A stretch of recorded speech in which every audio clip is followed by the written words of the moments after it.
आध्यात्मिक और देशात्मबोधक चेतना रे भारतवर्ष महिमामय हो बोली कहिसंती सांसद डॉक्टर संबित पात्र।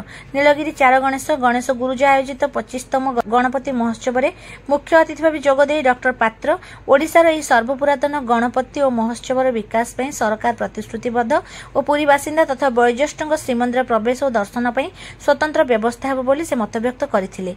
नित्य प्रसाद पट्टनायक अध्यक्षता और संपादक निमाई महांती परिचालना रे अनुष्ठित एही कार्यक्रम रे सम्मानित अतिथि भाव जोगदे विधायक सुनील महांती कहिथिले जे श्रीमंदिर रे विकास सह जगन्नाथ संस्कृति सह जड़ित सांस्कृतिक और धार्मिक पीठर विकास पई से उद्यम करिवे।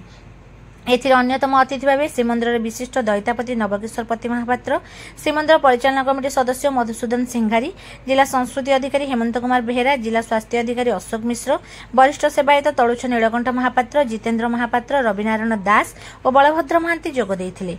ओडिशा संगीत नाटक एकाडेमी सदस्य डॉक्टर बद्री मिश्र संयोजन अनुष्ठित यह कार्यक्रम में केशव परिजा, चित्तरंजन दास, हरिबंधु पंडा, पूर्णचंद्र पाणी, क्षेत्रमोहन साहू, मोहम्मद वाजरुल्ला और चित्तरंजन महापात्र परिचालन रे सहयोग करथिले।